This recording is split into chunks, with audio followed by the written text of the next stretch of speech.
we're going to be exploring DJing. Hello, hello, hello. I'm back. Today, I have a very special guest on because he is another one of my homies, person I performed with for the first time. So, like, the first time I actually performed at, like, a venue in front of people, even though it was, like, small, it wasn't anything crazy, we performed together, and he has since become a full-time DJ. He's solely, DJing. This is his profession, and that's insane. Like the fact that he was able to make a career out of music and doing what he enjoys and has a passion for in music.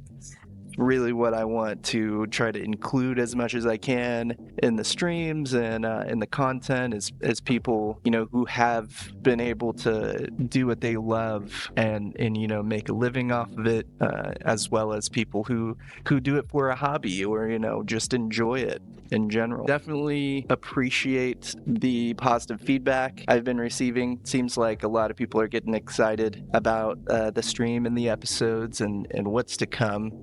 So, I definitely appreciate everyone who's been participating and watching my stuff, or I should say our stuff.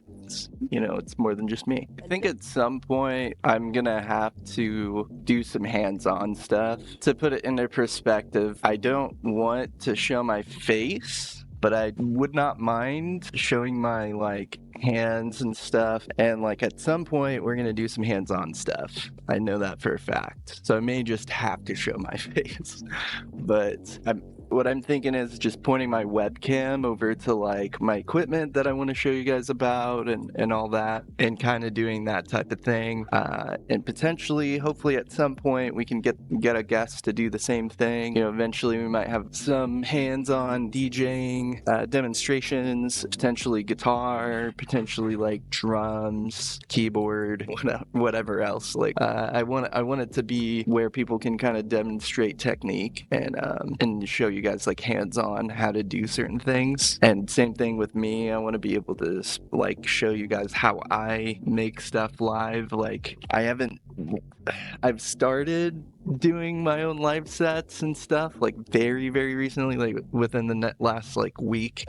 Getting kind of serious into it, so I'm not crazy. I could be performing at some point somewhat soon or very soon. I don't really know yet, but when the time comes, I'll kind of break down how I lay out my sets, and at that point I might have to reveal my face. By the way, I'm not I'm doing the VTuber thing not because I'm afraid of people identifying me, because I don't really care. I don't think anyone else would care anyway. I think there shouldn't really be just one sole face to this channel. I think it should be multiple faces, if any, but ultimately I think the face should just be music and art. I think that should be the face. That's why I'm I can be the mascot.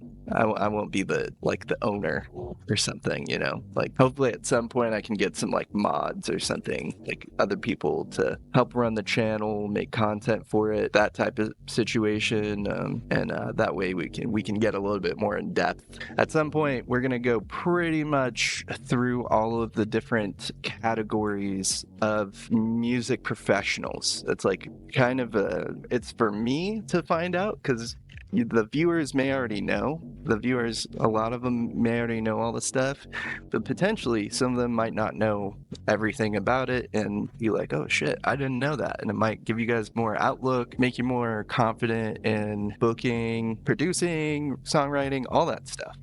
I feel like that's going to be what I get from it too. However, 20 seconds into the track, you get this. He's talking about find the iconic sections of songs and maybe hot cue them. Hot cueing is where you're just marking them and you're able to bring the hot cue back with the push of a button. It's a lot easier to show than it is to explain, but that's basically what it is. It's just like a bookmark, and whenever you need it, you can just press a button and it goes to that, a literal bookmark. It goes to that section of the song. Yeah, he's talking about the most iconic, what makes the song the song. So that might be really good advice, actually. That might be something I want to ask our guests. Like I have a literal list, like almost a page just on DJing, producing, musicians, performing, and then eventually, this was our guest's idea. I want to have event curators on so we can kind of break down how do you create events, run events, when like manage them when they happen, how do you prepare for one, what do you do afterwards, how do you post it on social media, how do you let people know, hey, this event was like pretty sick, you know. Oh my god. Oh, dude, this guy's so crazy. I don't know what do all those buttons do, man? Like, how does he figure that out? Oh, that was a sweet transition. Yeah, for sure. For sure. Oh. Wait, what did he do there? Oh. Yeah. Impressive. Very impressive there. This is what I'm saying. There's like different kinds of DJing too. I understand DDJs, but like he's using the pads here for sampling, and I'm like, all right, how does he do this? And mix it in with the turntables and make it like, you know, all make sense. He's not even wearing headphones. What is he doing? This guy's aimbotting right now. This guy clearly has wall hacks or something. All right, just because he looks so like whatever about it right here. I love when DJs do that and then bring like a crazy transition in. I'm big into clubbing too. Like I love going out to clubs, and like I was literally at this club last night. This lady, man, was just going off. Like her set was just too good. It was like crazy how good it was. But she like was probably late to the set because there were like some noobs playing. They were trying to DJ and stuff. They were not doing crazy transitions, and they kind of messed up a couple times. So I'm assuming they were filling in for a little bit. She shows up in like a sweatshirt and like some sweatpants and stuff. Her hair all messy and stuff. And but she threw down a really good set. So, you know, it's just crazy how, you know, DJs get so proficient putting on a good show that they don't have to think about it. They just show up to work and they're just able to do some crazy stuff like that. Like this dude probably is just doing this on the fly. And I know our guest also, he usually sets up his sets the day of.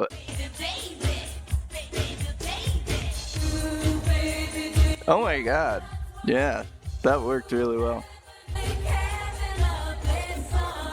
I bet that's so satisfying being like, oh my god, dude.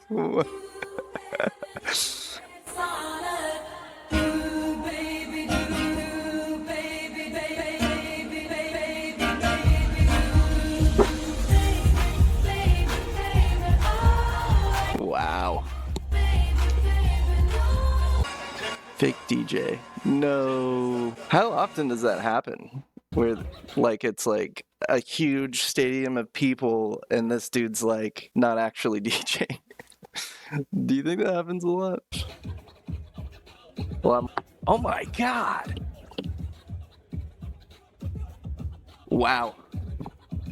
That's nasty. Okay, let's hear it. Oh. Really impressive, dude. If I had 30 seconds to teach you your very first DJ transition, it would be this. Filtering out the track and pushing the volume down. That's like time. finger twister, bro. That's probably easier than I think it is, but that looks hard. 4 seconds. I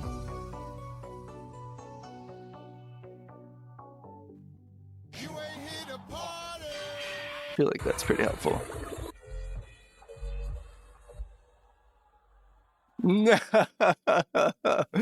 How does that happen? How often does that happen? Killed his mixer. Rookie mistake. I'm just kidding.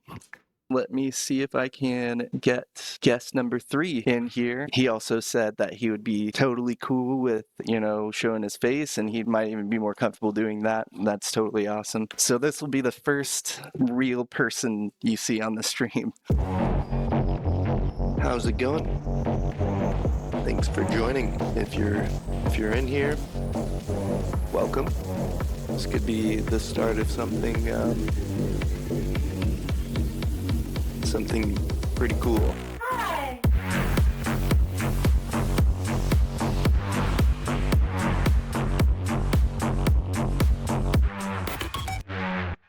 What's going on, guys? I am Kuro Samurai, a DJ based in OKC from Shawnee, Oklahoma. I'm what you would consider an open format DJ, meaning I play clubs, weddings, bar mitzvahs, quinceañeras, you name it.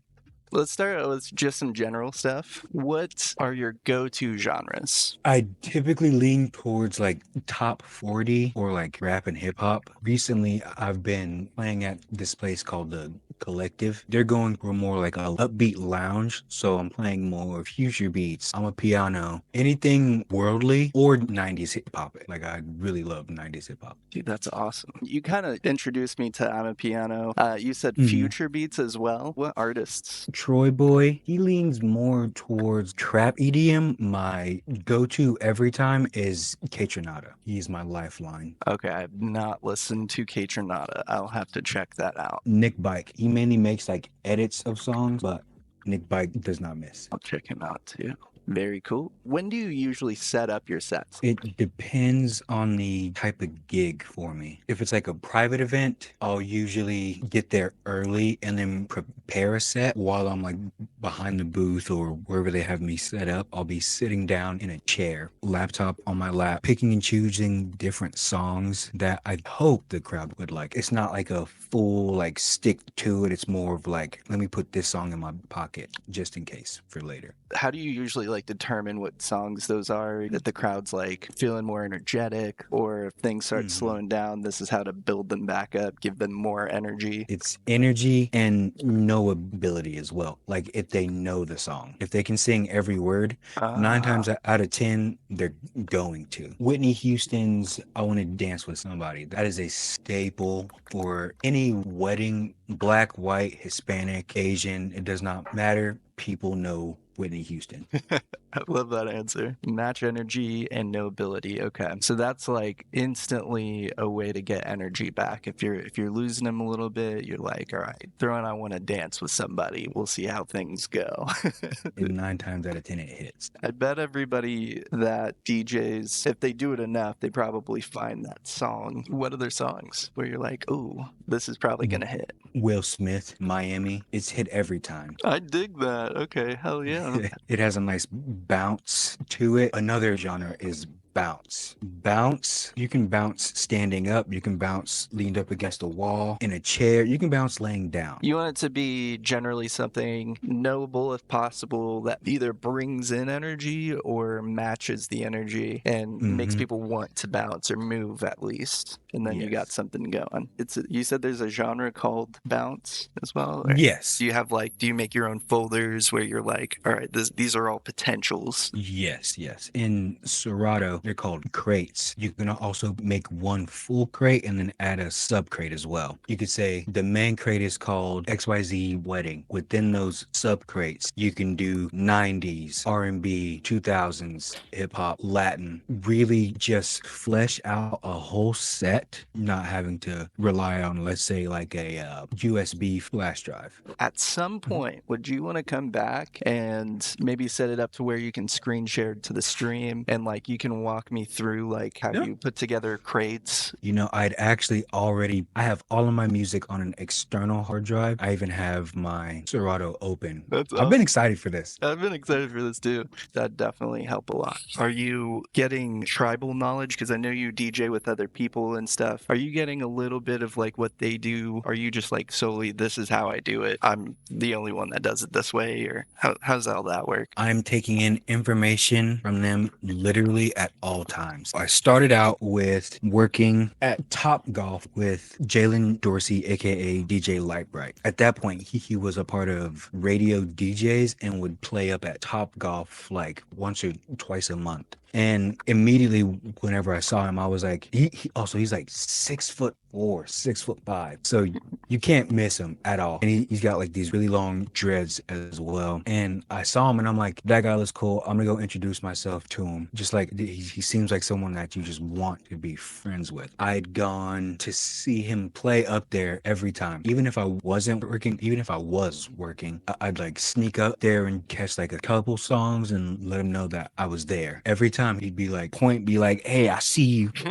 Hell And yeah. then at this point, I was like 20, so I wasn't old enough to get into like bars yet. On my 21st birthday, I was like, hey, it's the 21st birthday. I don't know where to go or how to like navigate this. And he was like, pull up to, at the time, Pretty Please. And he was like, I'll be there. I'll make sure it's good. And so I was like, okay, pop up in there. He sees me immediately, is like, yo, hey, it's his 21st birthday. And his radio DJ voice, of course.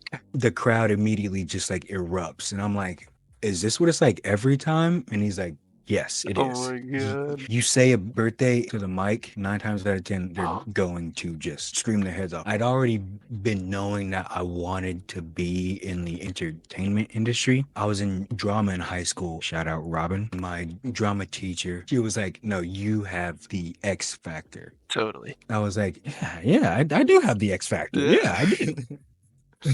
Buddy of mine, he claims to this day, like, yeah, you got the idea from me, but look who's doing it now, bitch. I'm kidding. I was like, I want to do this. Like, I want to be in this party all the time. How do I get paid to do it? Hell yeah. Because I was like, this is where I want to, where I have to be, need to be, am going to be. Right. Started hanging out with him a lot more. This one guy, his name is Brad, aka Yuchi Boy. He messaged Jalen about like, hey man, I see what you're doing. I'm loving it. Can I come and get some pictures and videos of you? Jalen was like, of course. I won't go too much into his backstory because his is actually like pretty crazy. At this point, he was living in Tulsa. Comes down to OKC a couple times. He says that he also used to be a DJ. Jalen was like, what? But he stopped because he had like multiple bad experiences. And he was like, I'm just gonna take pictures and shoot videos and do other stuff. And then Jalen had to like convince Brad to get back into it. Once he did, it's like he never left. Oh wow.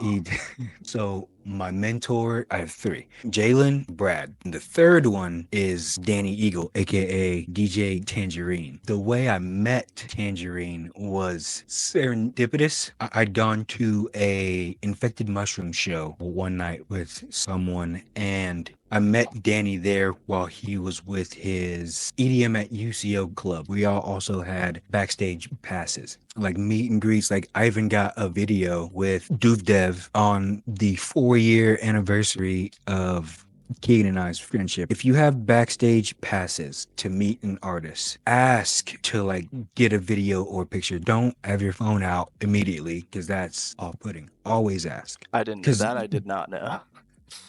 I asked him like, hey, it's my 4-year friend anniversary. Can you say like happy 4 years, Keegan? And he's like, absolutely. By the way, those guys are super chill, super cool. I still have the video to this day. Yo, yo, yo, it's Dev with Dave. Happy 4-year, Keegan. I was like, that was perfect. Oh my God, you're so cool. That's where you met DJ Tangerine? Here's the uncanny part. Keegan hits me up about there being an EDM at UCO club. At that point, I didn't even put 2 and 2 together. Plus, they actually like welcomed outside perspectives. I go there, I walk in, and I see Danny, and I'm like, wait a minute, you were at? He's like, what? Danny is a goofball. We all just started to like hang out. That was like the inception of Light Bright and Friends. Wow. We've just been like slowly adding members here and there. The rest is history. That is really cool, man. Yeah, that is quite the origin story, honestly. I dig that there's an actual origin story of how things came to be. You've made the decisions that you did to get to where you're at, but it sounds like you've had, help. It seems like there's almost a necessity for that in DJing. It seems like you kind of need a mix of being really good at DJing, but if you don't know anyone or connect with people, then it goes nowhere. You stay like what you said the other day, you're like a bedroom DJ, Mm-hmm. You just stay in stay in and DJ for yourself or whoever else. Mhm. Yeah, I was even saying like DJing is in itself like almost like an interaction between, you know, you and a crowd of people or a couple of people, whatever. Really is a very social art form. Vinyl versus, you know, controllers. Why do you choose what you choose? My controller is kind of a hybrid. It's part controller, but then it also uses vinyl decks. Started out with a DDJ SX2. That was just full blown controller. To like pick a side, vinyl versus digital, Yeah, I was gonna ask if you could go back and re-choose. probably choose vinyl. Controllers are like it makes things a Pros. lot easier.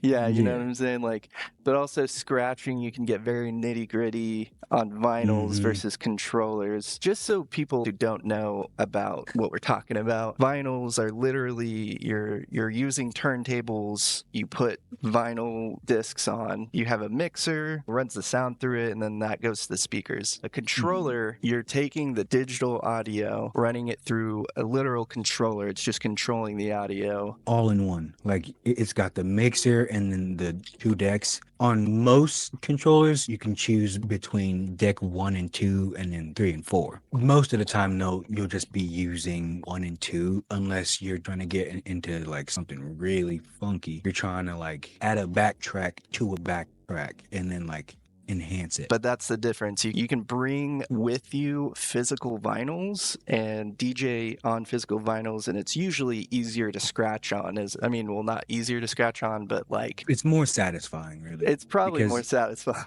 Yeah. yes, the turntable underneath, it actually has some like friction to it. It goes deck, really thin pad that's cushioned, and then the vinyl itself. The pad is what gives it that glide or slide. Scratching on vinyl is probably you can just get more expressive with it. It's also a little bit more comfortable. But if you start scratching on vinyl and then you go to controller, you're probably just a god immediately. You're probably like insane. Controllers, you can get really, really nitty gritty on controllers too. It's just that by default, they give you like every advantage over vinyls. Do you have plans at some point to like, I'm going to dive deep into vinyls and like really truly like learn how to scratch on vinyls, that type of situation? Learn how to become more like in tune with them, yes, but probably still stick to like CDJs or my controller. That sounds cool, man. That's another thing I'd love to include on the stream at some point. Being able to show the process and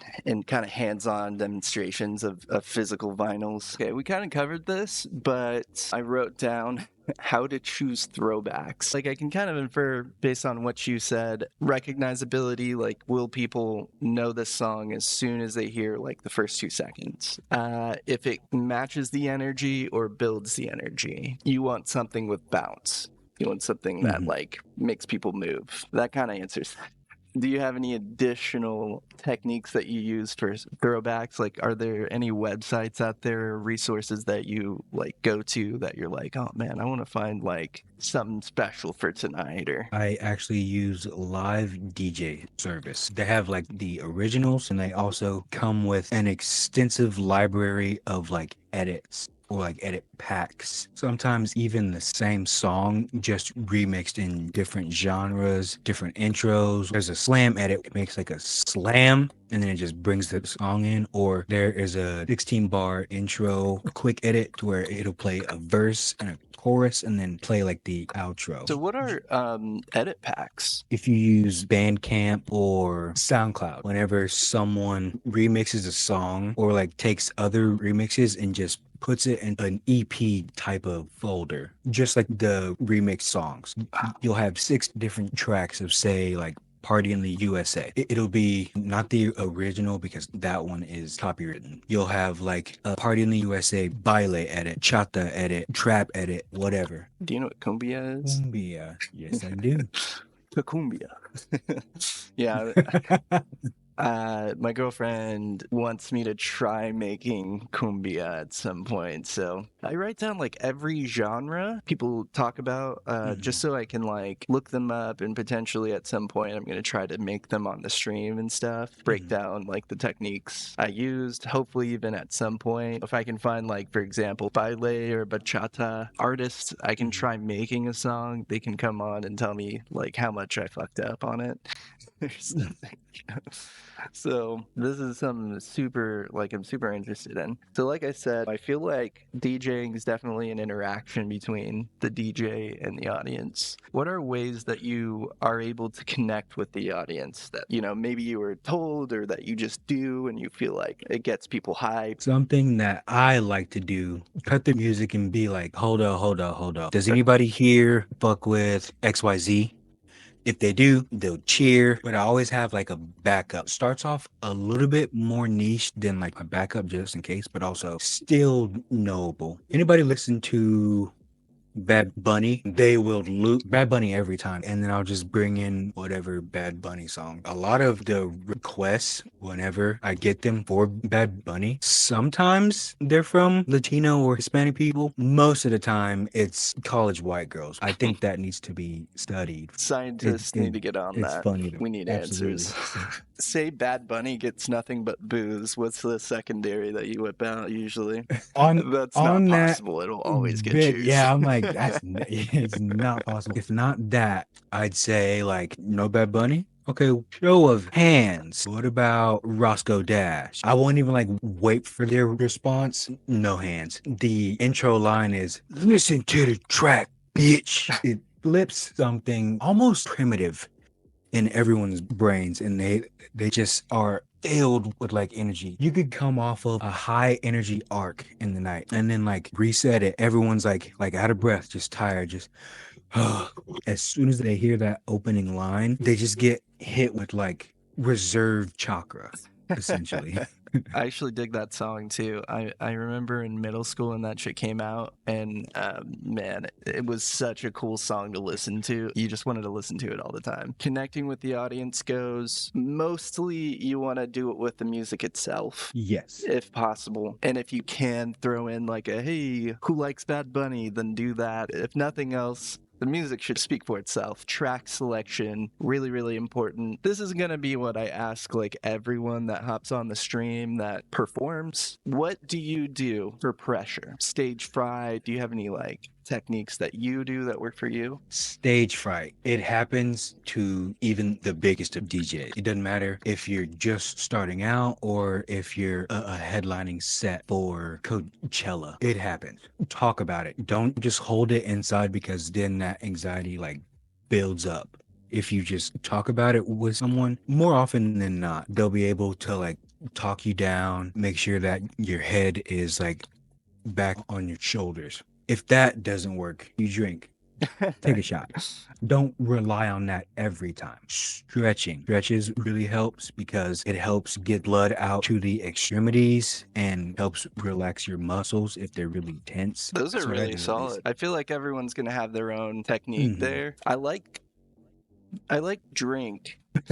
I think whatever you can do to take the edge off, I think that would definitely help. Whenever we went on, I wasn't sketched or anything. I know we didn't go on for that many people, but I don't know if it's going to be any different for more people or what. I was pretty much fine. I was like hella happy to just be there. It helps with the B2B because then the weight is distributed, and then if you both like work really well with each other, feels like another set. Maybe that's why. We'll find out. Whenever we were on, dude, that wasn't any kind of big deal. And like, yeah, it was probably because you do have generally good vibes, and I mean generally, you have good vibes, and I wasn't stressed or anything. Like it was chill. I said generally, like sometimes you're an asshole. But stretch is also another one that I'm like, all right, I could see that being like a physical thing, would physically help you out, because sometimes the stress is physical. Sometimes it's like you need to stretch out and get rid of some of that physical stress. So I could definitely see that. What made you want to get into specifically music for a career? What made me want to become a DJ? probably being surrounded by them. At first, I joined to just hang out and actually like kindle a friendship. I feel like I have everything that I need to be able to do this, and everything that I can learn from them. How am I going to make this work for me? That's another question I'm really interested to see how everyone answers, because I feel like it's going to be different for everyone. Is there any particular thing you love the most about DJing? The people, meeting individuals who have a different type of love for like the energy, the environment, the industry. I have thoughts of like, am I really like doing the right thing? Like, is this really what I should be doing? I'll meet people who just like rekindle that fire inside. Oh, imposter syndrome. Yes, Yeah. yes. There's a lot of imposter syndrome that I have to like talk to my girlfriend about, talk to my colleagues about as well. My dad, he used to make music. I told him that I wanted to, and he was like, "Fuck yeah, like I'm here for you." I even have some people that I'm still in contact with today. If you need anything, let me know. So there's always something that brings you back from the imposter syndrome. You just keep doing it, and the more you do it, the more sure of yourself that this is what you're supposed to do. No, I agree, dude. Like I think when you're doing something you love, you may feel like some imposter syndrome. It can get pretty bad sometimes. At some point you're just like, man, who's to say that I'm any better than this person, or like what put me here, and you're asking all these questions. But yeah, man, I mean, it's really what everyone goes through. Like that kind of sucks, but that's just how like our brains work. We don't want to let ourselves be happy sometimes or whatever. What do you feel like is your biggest accomplishment with music? Being like a hype man for Light Bright whenever he was opening for Ludacris. The picture on my Instagram Oh, was that's actually what that was. captured. Yes, yes, yes. That was at UCO. It was like their Bronco week. There were a lot of people there, like a lot of people. The energy was super high. Like it was almost unmanageable at times to keep my energy up on stage. I had to like walk off a couple times and like drink water because I was like so out of breath. Yeah. But it was super dope. Him coming out and just like the aura that he had by himself. My girlfriend's watching right now and she's seething because she was celebrating her birthday in Houston that weekend and she holds it over my head Oh no. all the time. I know she's seething. I love you. That is a really big accomplishment. Listen to Ludacris even to this day. Like, I feel like a lot of people do. So he's still very relevant. That's awesome, man. What are your other influences? So like energy wise, DJ Pauly D. Like Really? he brings such like a high energy, like explosive energy at that. This is the dude from Jersey Shore? Yes. Dude, I've never seen him DJ, but that sounds, I mean, I've seen the shit out of Jersey Shore, obviously, but Mhm. that Mhm. is really cool. I'll have to check out some of his sets. Those in and of itself are an experience, honestly. Cody Ko on mixing. I listened to a couple of his tracks as well as his mixes. Cody brings technical aspect as well. Like he dabbles mainly in EDM, like house, prog house, and stuff like that.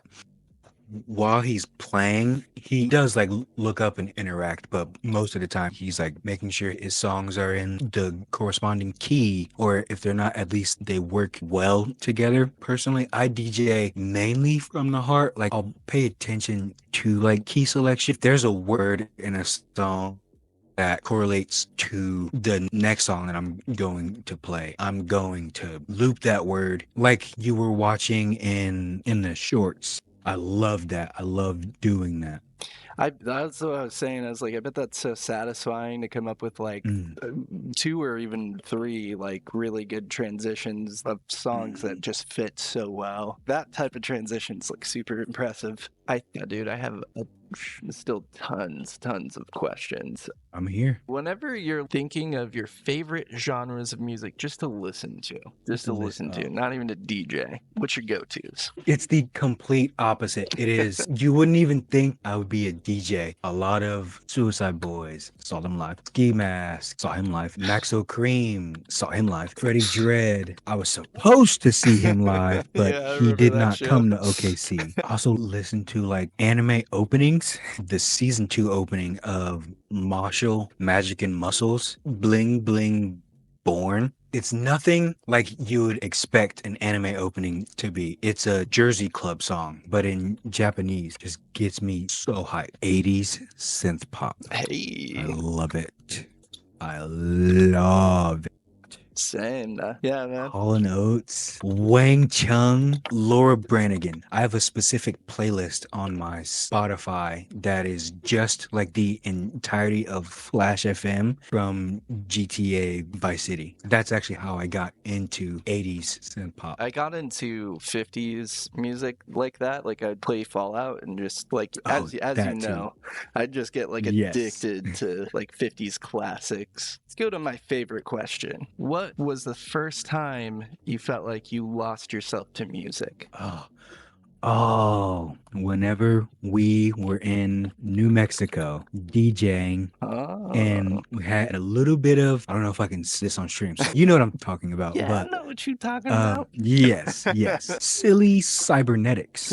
The fun guys came over. I love that answer, man. Especially because I feel like DJing it's just anything else. It's just another portal to losing yourself in music, man. How often since then do you feel like you've lost yourself in music? Mainly at the collective because it allows me to truly like get in my bag, like music that I don't normally get to play. Most people have like simple tastes. Like they want to hear what they want to hear and then be done. To that, I say, Course is coming you up. could be doing that at home. I just realized what you did. Shout out, Bo. And to that I say, Force is coming up. Yeah, you could do that at home. No, that is a really Yeah. good point. Like, yeah, I feel that, but at the same time, I'm an audience member 100%. I love performing. Like, I prefer performing over being an audience member, but like, I'm the most stereotypical audience member. So whenever I hear, a song I recognize, I could lose my mind. That's disgusting. Halftime breakdown in a deathcore song or something, or just like a really sick drop or something. I'm a sucker for all that. Like I'm the most stereotypical. Stank face all day. Yeah. Was there ever a point where you were like listening to music, just like listening, you weren't doing anything with it, and felt similarly, or you were just in awe of a song? I feel like I see you do that a lot, It mainly happened whenever I was single and on my like sad boy shit. Juice World in particular, Death Race for Love, Good Riddance, every song frontwards and backwards on that album, just because I had it on repeat, and I would just lay in my bed, eyes closed, just listening to every word, relating to almost everything. That album holds a special place in my heart. How often, if at all, do you use music theory for DJing? I use it pretty frequently, actually. Whenever you loop a certain sound, halftime, or even like a quarter to where it's just making like that buzzing sound, and to like get it to like a certain pitch of a song, I'm mixing into Swedish House Mafia and how it does that do do do do. Starts off as like a buzz. I really enjoy doing that. It just looks cool. No one can sit here and tell me whenever you see a DJ like moving really fast to make sure everything is in place, and then like looking at his hands just hit buttons you've never seen and everything just kind of falls into place. You can't tell me that doesn't look cool.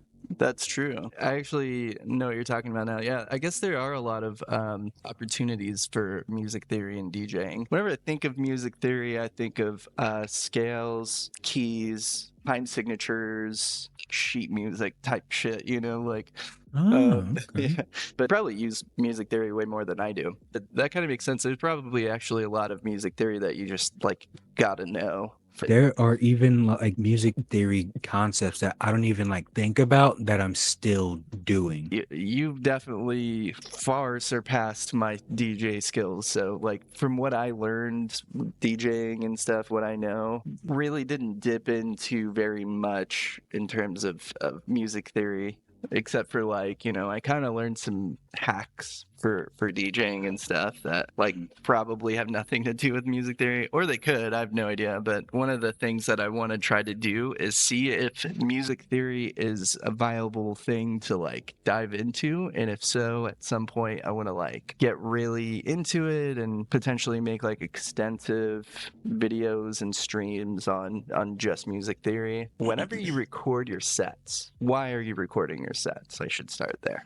Keep track of progress, but then also for anyone that wanted to be there but couldn't, they have a chance to hear it and experience it on their own. So how far back of your recordings do you have, would you say? Summer of 21 or 2. So you have that like 2 or 3 years of recordings that you can go back to.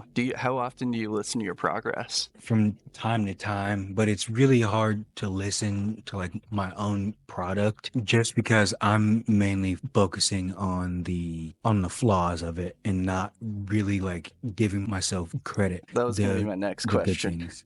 Yeah. Okay, but you want that. You want to be able to hear like, oh, this is what I missed, or this is where I could have done this. You want that.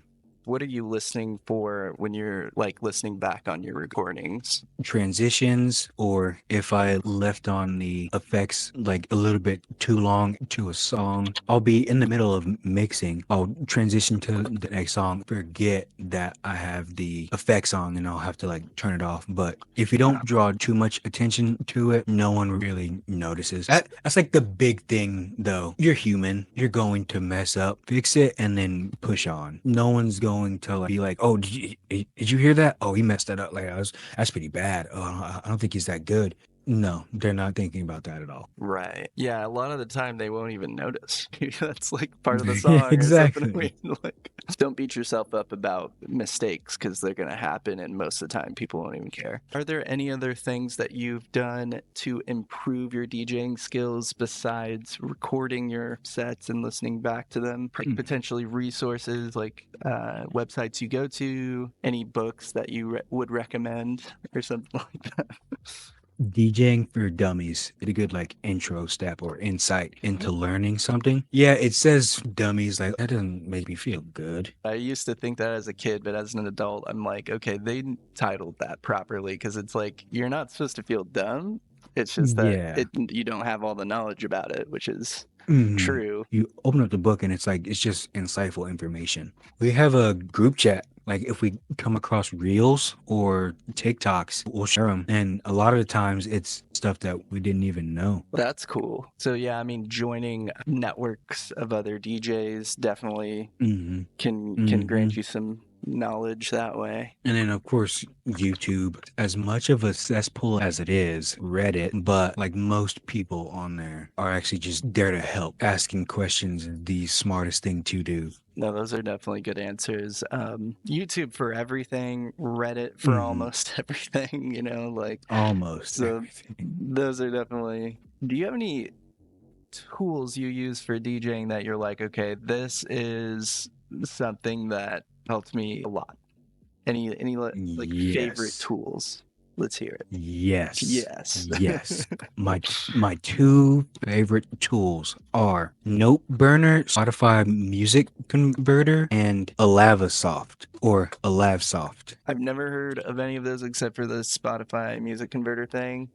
I still don't really know what it does, though, I'm going to be honest. Yes, you just copy the link, open up the Noteburner, paste it, convert multiple tracks at a time. Alavsoft is like an all-around converter. You can convert YouTube videos, Spotify, SoundCloud. That is my Swiss Army knife. Dude, I'm definitely stealing those.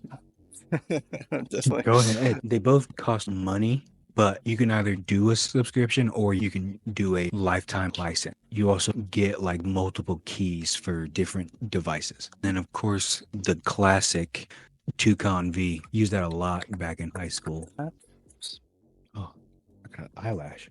Do you have any upcoming shows, projects, anything that you want to like? I can like add links to, or do you have your own website, man? I do, but I don't. I have my Instagram page, but I also have a Popple website. All my socials, contact information and everything. I get you. Oh. I'm gonna put that in the description and stuff. Do you have any upcoming shows that you want to let people know about or anything like that? I'll be the new resident DJ at Chicken and Pickle in OKC. I've got a set at JK in the coming months. JK by Chef King in OKC. A couple private events, but yeah, that's about it. Dude, that's awesome. Would you rather come back and do a part 2? Let's go ahead and do a part 2. I really appreciate you doing this, man, and as always, it's been a pleasure talking with you course. and stuff. Thank you for having me. That went really well. I'll try to work something out with him to where we can, set up a pretty solid part 2 for him. Yeah, from here,